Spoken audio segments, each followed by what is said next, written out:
मैं तो ये नहीं सोचता एंटी मुस्लिम पॉलिसीज़ हैं। सी आई एम इंडियन प्राउड मुस्लिम, मैं फ़ख्र करता हूँ कि मैं एक हिंदुस्तानी मुसलमान हूँ, ठीक है। कुछ परिवार वहाँ 90% 90% 90% करप्शन का ये नेक्सस का कोई ठेकेदार, इन्होंने ज़मीनें अपने नाम की, इन्होंने बड़े बड़े पोस्टर्स अपने नाम पूरी के, जम्मू कश्मीर इनके 3 घरानों के नाम 3 घरानों के नाम, आधों को हुर्रियत में रखा था, आधों को मेन स्ट्रीम में रखा था, चलने दो। लेकिन जब ये सरकार आ गई, इन्होंने हमें आईना दिखाया, भाई साहब जो चीज़ें आप कर रहे हो वो असल में एग्जिस्ट नहीं कर रही है।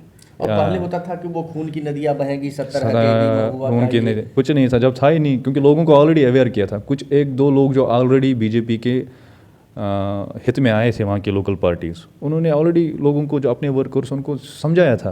क्योंकि लोग अब वहाँ पे ना नॉलेज पे बिलीव करते हैं, मिथ्स पे, किसी के कहने पे बिलीव नहीं करते हैं। जो 30 साल हमने भुगता, कोई और उस पार से आ गया या इस पार से आ गए, भाई साहब ऐसे करो, और हम बेचारे, एक चीज़ है हमारी कश्मीरियों को, we are innocent generation, we are innocent people. आपने मत इससे पहले देखा होगा वहाँ पे लोगों से बात, we are very loving people, we are very hospitable, हम लोगों की बातों में जल्दी आ जाते हैं। अपने बीच एक साथी है मुंतजिर जी, ये हैं जम्मू कश्मीर से, और ये भारत में आज खासकर जम्मू कश्मीर में धारा 370 हटने के बाद क्या स्थिति है जम्मू कश्मीर से, इस पर हम बात करना चाहेंगे और ये बताएंगे कि वहाँ की वर्तमान स्थिति क्या है जम्मू का। बहुत बहुत शुक्रिया आपका, आपने मौका दिया आपसे बात करने के लिए इधर दिल्ली में। मेरा नाम मुंतज़िर है, मैं देश के लास्ट डिस्ट्रिक्ट में रहता हूँ, कुपवारा में। जैसा कि आपने पूछा 370 के बाद क्या क्या हुआ, आई एम 90 बोर्न, 90 में मेरी पैदाइश हुई है। 10-15 साल के बाद पता चला कि क्या सिस्टम है कश्मीर में क्या क्या चीज़ें हैं, कैसे क्या हालात हैं। तो बहुत हालात ख़राब थे, सबको पता है। एक नेक्सस था वहाँ पे जिसका किसी को कुछ समझ में नहीं था, कौन चला रहा है इस नेक्सस को, लोगों को कहाँ धकेला जा रहा है, कौन मेन स्ट्रीम के साथ है, कौन सेपरेटिस्ट्स के साथ है, किन की जॉब लग रही है, किन की नहीं लग रही है। जो डिज़र्व कर रहे थे वो आगे आ नहीं रहे थे, या कुछ जो डिज़र्व करते थे वो डर की वजह से आगे नहीं आ रहे थे।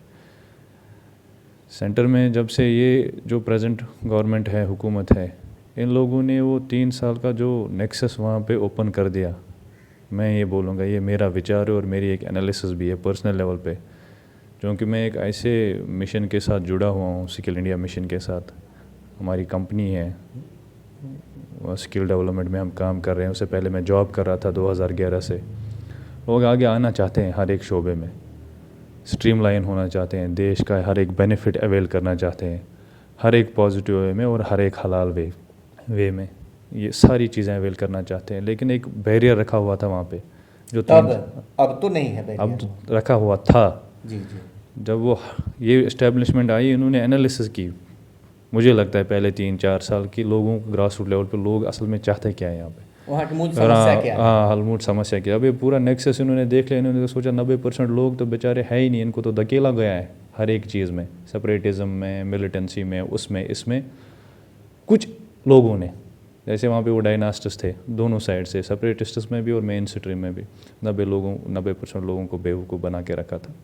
तो उन्होंने वो पूरा एक्सेस ब्रेक कर दिया। एक सूझी समझी जो बड़ी एक इंडस्ट्री थी वहाँ पे, एक फोर्स था वहाँ पे, वो पूरा इन्होंने ओपन कर दिया। लोगों को समझ में आ गया, 90% लोग वहाँ पे मिडिल क्लास और लोअर मिडिल क्लास लोग रहते हैं, को समझ में आ गया कि ये सारा सिस्टम क्या है।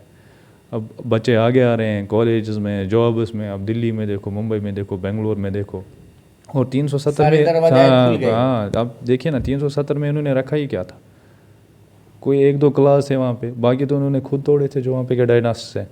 लीज़ तो वहाँ पे कितनी बड़ी होटल चेन्स, उनका लीज़ तो वहाँ से पिछले 30-30, 40-40 साल से है। तो इसमें एक क्लास ये भी था, आप किसी को लैंड लीज़ पे नहीं दे सकते हैं अपने बेनिफिट के लिए, तो वो हर कुछ उन्होंने तोड़ दिया था। 370 कुछ राजनीतिक घराने हैं, हाँ, तो वो घराने, हाँ, वो सारा इन्हीं का किया कराया था।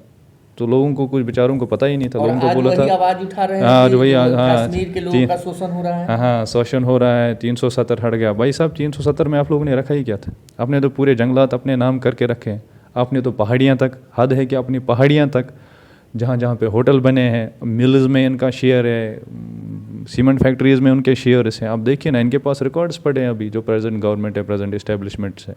अब इनको बौखलाहट आई है, 370 हट गया, एक अपॉर्चुनिटी बढ़ गई हमारे जैसे मिडिल क्लास।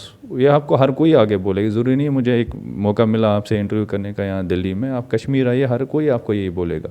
एक जो उन्होंने गरीब तबके को डायरेक्ट अपने साथ कनेक्ट किया, जो मोदी जी बोलते हैं डिजिटल इंडिया, वाकई उन्होंने डिजिटल इंडिया कर दिया। मैं आपको एक छोटी सी एग्जाम्पल बोलता हूँ।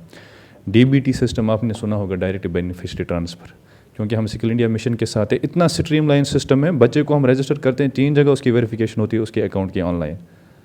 अब आप पॉसिबल है कि मैं उसका पैसा किसी और को दे दूं या खुद को खाऊं या कहीं से और चला जाए, एक स्ट्रीम से दूसरी स्ट्रीम में चला जाए, पॉसिबल ही नहीं है। आप ओल्ड एज वालों को ले लो, ओल्ड एज फंड वालों को, ये ऐसा नेक्सस था 40 साल वाला उसमें एलिजिबल है 60 साल। मैं आपको इसलिए छोटी मिसालें दे रहा हूँ ताकि आपको समझ में आ जाए ग्रास रूट लेवल पे भ्रष्टाचार पर लगाम है, लगाम है, मतलब मोदी का ये कहना पूरी है कि ना लगाम खाएंगे ना है, खाने देंगे। हाँ पूरी लगाम है, पूरी लगाम है। मैं ये कहता हूँ कि आप 3-4 लिस्ट उठाइए JNK की, क्योंकि मैं JNK कहूँगा, मैं वहाँ की बात करूँगा। 3-4 रिसेंट लिस्ट आप उठाइए, जो लोग लगे हैं SI, फाइनेंस अकाउंट असिस्टेंट या बाकी पोस्ट्स, 90% लोग middle class, lower class, middle class family से। वो अगर वो पिछला नेक्सस होता, बात ही नहीं थी 20% में उस तबके में से कोई आगे आ जाता।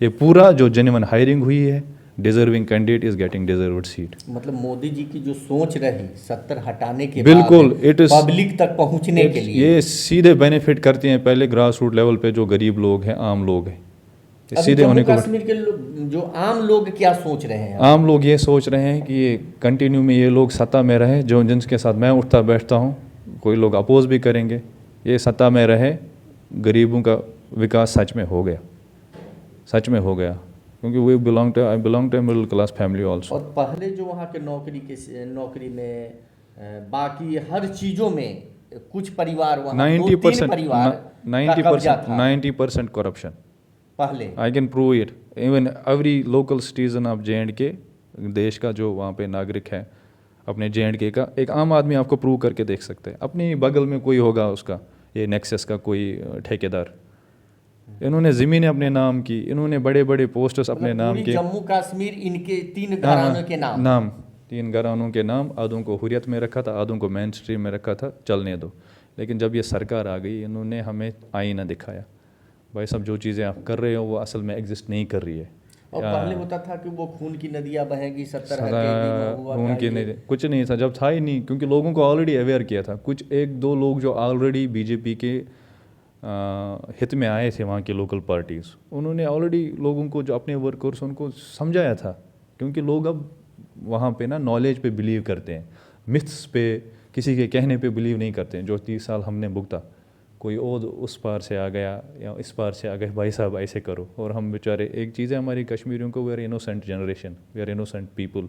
आपने मत इससे पहले देखा होगा वहाँ पे लोगों से बात, we are very loving people, we are very hospitable, हम लोगों की बातों में जल्दी आ जाते हैं, हम बातों में आ जाते हैं। और जब वो एक नेक्सस था वहाँ पे, आप पंडितों की बात ले लो, वो बेचारे एक नेक्सस का शिकार वो भी हो गए। ऐसा नहीं कि हम वहाँ मुसलमान लोग, हम लोग इन्वॉल्व नहीं थे, हम भी इन्वॉल्व थे। I am Kashmiri Muslim also, हम लोग भी उसमें इन्वॉल्व हैं, लेकिन सारे इन्वॉल्व नहीं थे, सारे इन्वॉल्व नहीं थे। 90 का जो दौर था, उस दौर पर क्या लगा? उस दौर के, जो मैं तो 90 में पैदा ही हुआ हूँ, लेकिन जब कहानियाँ सुनी 90 के बाद, जब बड़े हो गया, बड़ा हो गया, मैंने सोचा कि हम खुशकिस्मत हैं कि हम उस दौर में बड़े नहीं थे, छोटे बच्चे ही थे। क्योंकि वो हालात सिर्फ सुने वो हालात सुने। मैं अभी, हमारी फैमिली वो 90 के इस नेक्सस का शिकार है। हमने जान खोई, हमने माल खोया उस नेक्सस, वो छोड़ो, वो मारे गए। ऐसे कई सारे परिवार हैं जिनका कोई गुनाह ही नहीं था किसी भी एंड से, बस लोगों का भला करने वाले थे। मैं, हमारी फैमिली नहीं, काफ़ी सारी फैमिलीज़ है वहाँ पे। आधी फैमिलीज़ तो ऐसी है बेचारों जिनको किसी ने फिर पूछा ही नहीं, क्योंकि ना सेंटर में वैसी कोई हुकूमत थी, ना लोकल गवर्नमेंट थी कि वो वैसे लोगों को ट्रैक करते कि इन बेचारों के साथ ऐसा हुआ, ये हमारे लोग हैं। न्याय दिलाने वाला कोई नहीं था, कोई नहीं था पूछने वाला। अब लग रहा है कि उम्मीद है ऐसी फैमिली जो है वहाँ पे, उनकी कोई सुनेगा।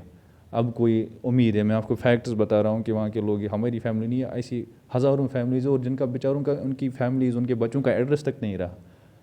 ये भी नहीं है कि कोई उनका जनरेशन में कोई बचा भी कि नहीं बचा, कोई लड़का है, लड़की है, कोई माँ बहन, उनके फैमिली, आदि परिवार, उन बेचारों का एड्रेस ही नहीं रहा जब उनके एल्डर्स मारे गए विदाउट एनी रीज़न, बेगुनाह ऐसे ही कत्ल किए गए। तो ये पूरा नेक्सस 370 हटाया, उसमें कुछ नहीं था क्या उसमें? ये लोगों को ऑलरेडी पता था। अब लोग बेचारे अभी भी ऑल वांट मैन स्ट्रीमिंग, सब मैन स्ट्रीम के साथ तो जुड़े हुए वहाँ हैं। जो पत्थरबाजी करने वाले लोग कौन होते थे? That was a paid model, वो भी एक पेड मॉडल था। पैसे उसके का बाद आना क्यों था नहीं, उनका। उसके बाद क्यों नहीं हुआ? हाँ सही। वो भी लोकल नेक्सस ही था उसके बाद। और आप वहाँ पे देखिए, पत्थर वाले जो हैं वो गरीबों के अंदर हैं जेलों में। आप अमीर का एक मुझे दीजिए, अगर 100 लोग वहाँ के पत्थर फेंकने वाले अंदर हैं, आप मुझे एक अमीर का दिखाइए वहाँ। हाँ, जो बड़े नेता हैं उनके बच्चे हाँ, दिल्ली आप में एक हैं या दिखाए ना विदेश मुझे, में हैं? अमीर का छोड़ो, आप अपर मिडिल क्लास का देखिए, किसी छोटे मोटे ऑफिसर का देखिए, नहीं होगा। वो सारे बेचारे गरीब जिनको एक्सप्लॉइट करते थे, वो ज़्यादा था। देखिए सारे जज्बाती होते हैं, चाहे इंसान की बात कर रहा हूँ मैं, धर्म आप साइड में छोड़ो, हिंदू हो मुस्लिम हो, इंसान जज्बाती इंसान है। इंसान वह है, इंसान वजह में मैं आके एक जवान लड़के को प्रिक कर रहा हूँ किसी चीज़ के ऊपर, वो तो निकलेगा। वो क्यों नहीं निकलेगा? उसको थोड़ी पता है इसके कंसिक्वेंसेस क्या है और मैं क्या कर रहा हूँ। अब क्यों नहीं है? क्योंकि अब कोई प्रिक करने वाला नहीं है, अब सारे बच्चे रेस में हैं, अपने जीवन स्पोर्ट्स के में। लगे हैं। हाँ, क्योंकि एक वे दिखाया ना मोदी जी ने इस इस्टेब्लिशमेंट कि भाई साहब ये है आपका रास्ता। वो नेक्सस वगैरह वो सारा ख़त्म कर दिया। एक सूझी समझी इंडस्ट्री थी वो, बहुत बड़ी इंडस्ट्री। और अब लाल चौक कैसा है?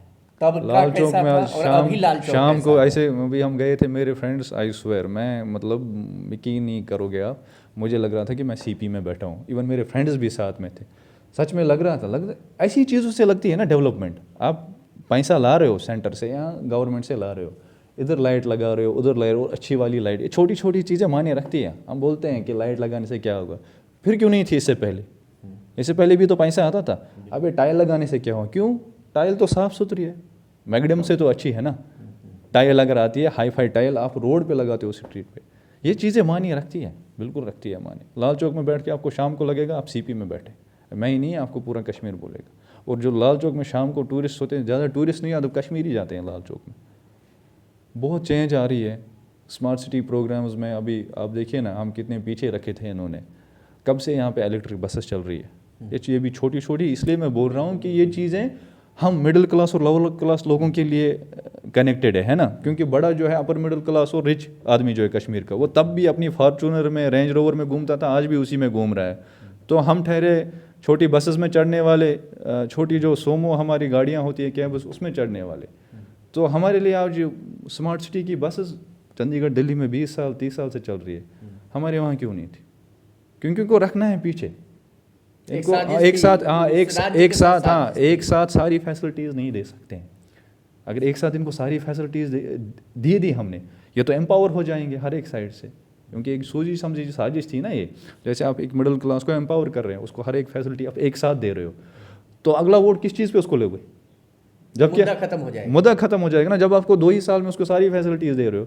एक शिफ्ट होता है, पैराडिम शिफ्ट, कि इस 5 साल में इसको ये फैसिलिटी। कहने का मतलब ये है कि जम्मू कश्मीर का वो मुद्दा बनाए रखना था और जम्मू कश्मीर को हमेशा जलाए रखना था, ताकि पानी के लिए लोग तड़पे वहाँ। हाँ, पानी के लिए, जॉब्स के लिए, उस चीज़ के लिए, इस चीज़। और जो मिडिल क्लास और गरीब बेचारा है, गरीब तबका, ये बस वोट के लिए रहे। और जो उसको हम बोले उधर नारा लगाओ, इधर ये जिंदाबाद, नेशनल कॉन्फ्रेंस जिंदाबाद, वो दूसरी पीडीपी जो भी है ये जिंदाबाद, वो जिंदाबाद। अब कुछ आ रहे हैं नए चेहरे वहाँ पे जो करना चाहते हैं पॉलिटिक्स, वो सच में कुछ लोगों के लिए कुछ नए लोग, नया जनरेशन राजनीति में आ रही है क्या? आ रही है और बहुत आ रहे हैं। परिवार से हट के, वो परिवार से हट हट के जी। उनका नारा, जब अमित शाह जी लास्ट टाइम आए थे, मैंने भी वो स्पीच देखा था जम्मू में, उन्होंने बोला, और ये लोग बोलती नहीं है, इनकी दिल में नीयत होती है। मुसलमान हैं जी, इस्लाम को मानते हैं जी जी। लेकिन ज़्यादातर लोग इस्लाम, जो मुसलमान है, वो बीजेपी से नफरत करते हैं।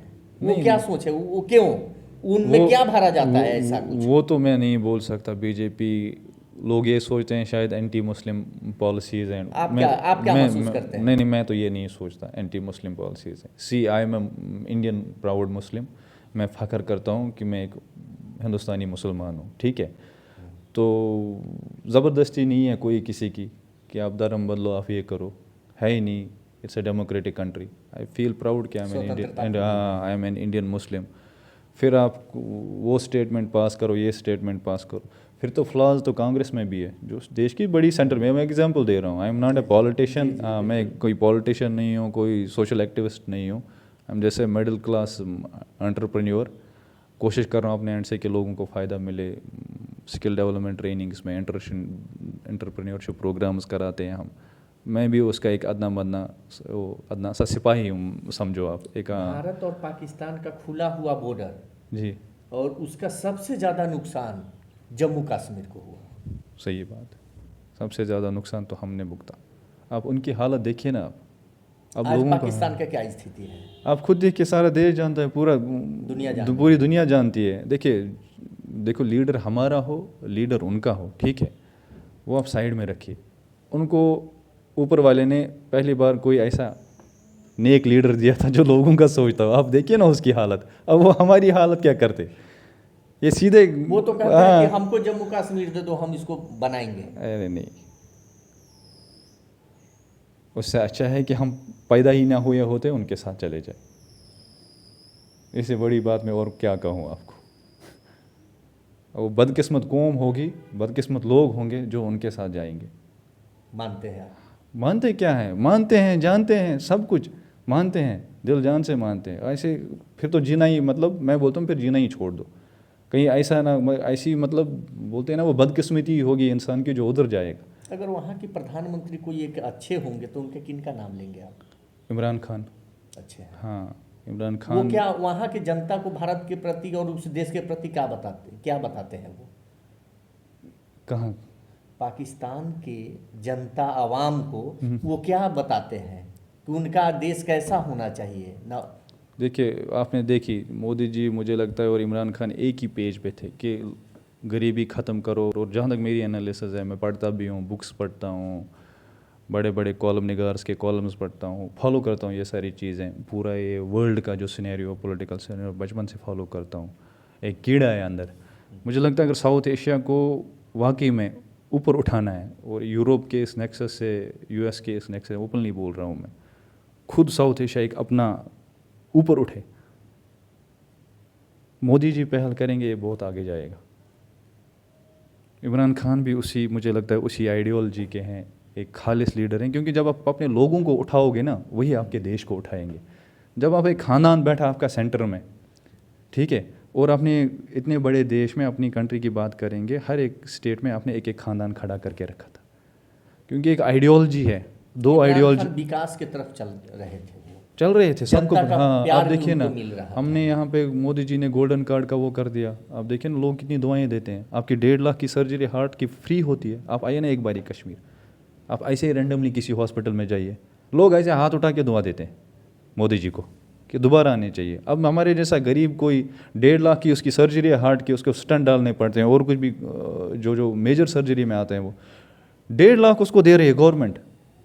जो 30,000 खर्च नहीं कर सकता बेचारा, उसको 1.5 लाख में वो तो दुआएं देगा ना, और क्या करेगा वो। बहुत सारे लोग से बात सोशल मीडिया पर और चैनलों पर हमको देखने के लिए मिल रहा है कि वो लोग जिनका रिश्तेदारी जम्मू कश्मीर के कुछ लोगों की रिश्तेदारी पाकिस्तान में है, उन लोगों का यहाँ आना जब होता है जम्मू में, तो वो लोग यहाँ आके अपने स्वास्थ्य जांच करवाते हैं, स्वास्थ्य संबंधी अपनी इलाज कराते हैं, यहाँ के लाभ उनको भी मिलता है। तो वो भी मानते हैं कुछ लोग कि भारत काफ़ी बढ़िया हो गया, काफ़ी आगे बढ़ गया। आप ये सोचिए, एक कट्टरपंथी को छोड़कर। मेरा अभी भी छोटा भाई यूएस निकल गया, यहीं जामिया मिलिया यूनिवर्सिटी में पढ़ रहा है।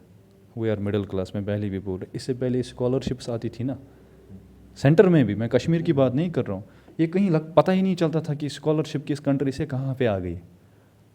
आज ये बात देखिए आप, कितनी चेंज लाई है इस गवर्नमेंट ने। स्कॉलरशिप आपकी फेसबुक पे रिफ्लेक्ट होती है, फेसबुक पे, सोशल मीडिया पे। मिनिस्ट्री को साइड में छोड़िए, आप फेसबुक खोलते हैं, आपकी स्कॉलरशिप रिफ्लेक्ट होती है, और आप अप्लाई करते हैं, आपका बच्चा अप्लाई करता है, हमारा भाई, हमारा बच्चा, हाँ, डिजिटल इंडिया, और क्या, वो अप्लाई कर रहा है फेसबुक पे ही, और निकल जाता है।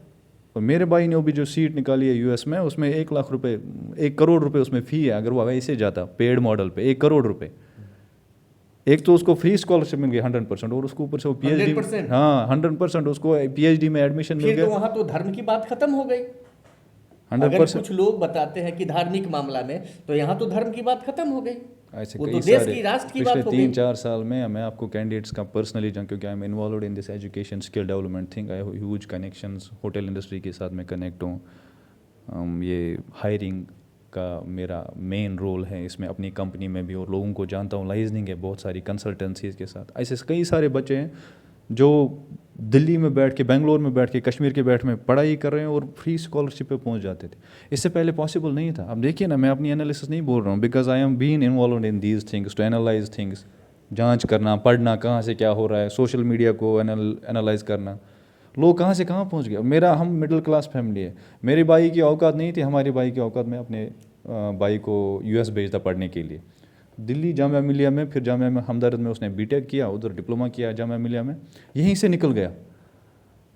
छोटा बच्चा है वो भी, 23 साल का है, PhD करके आगे आ जाएगा, अपनी ही कंट्री में वो 3-4 लाख रुपए सैलरी लेगा। ऐसे कई सारे कैंडिडेट्स हैं वहाँ पे। इससे पहले स्कॉलरशिप आती थी मिनिस्ट्री में, कोई इलीट बैठा है, आती थी ना स्कॉलरशिप्स, इससे पहले भी आती थी, क्योंकि आपके प्रोग्राम्स रहते हैं ना, एक्सचेंज प्रोग्राम्स काफ़ी देशों के साथ, तो उससे पहले पता ही नहीं चलता था। कश्मीर में मैं इसलिए बोलूँगा, ये स्कॉलरशिप्स इलीट्स को आती थी, मैं उनको एक्सीडेंटल इलीट्स बोलता हूँ, इलीट्स नहीं है वो, एक्सीडेंटल इलीट्स है, लोगों का खून खा के, प्रॉपर्टीज़ खा के इलीट्स बन गए। बहुत सारे लोग आपको देख रहे हैं। हाँ, तो अच्छी बात है। एक संदेश देंगे आप? मैं ये संदेश दूंगा, और इस देश के लोगों के लिए एक सद्भावना पर, शांति सद्भावना पर मेरा संदेश यही होगा, believe in sovereignty of this country, देश के हित में हमेशा खड़े रहो, देश का खाते हो, देश का पीते हो। और इस्लाम में एक बात है, ये मैं ज़रूरी बोलूँगा, क्योंकि वो उन लोगों को पता चले कि जो इस्लाम के नाम पे जिन्होंने दंगे किए, ये किया वो किया। देश से वफ़ादारी, लास्ट बात मैं बोल रहा हूँ, देश से वफ़ादारी आधा ईमान है। तो मुझे लगता है मैं वो कोशिश कर रहा हूँ, तो मेरा आधा ईमान बचा हुआ है, बाकी आधा ईमान मुझे अल्लाह ने बोला है क्या क्या करना है। देश से वफ़ादारी आधा ईमान है, देश से वफ़ादारी रखो, सारे मामले ठीक हो जाएंगे। शुक्रिया। शायद इस भारतवर्ष को ऐसे युवाओं की आवश्यकता थी, और आज भी है, और आगे भी रहेगी। ऐसे ही लोग इस भारतवर्ष में शांति, सद्भावना और भाईचारा पैदा करते हैं। और जो इन्होंने बताया कि काश जम्मू में के 90 के दशक में ये नहीं, तब इनकी जन्म हुई थी, और ये आज उसको खुशनसीबी मानते हैं कि वो काली समय, काली रात, काला दिन देखने के लिए मैं जम्मू में जन्म नहीं लिया था। धन्यवाद।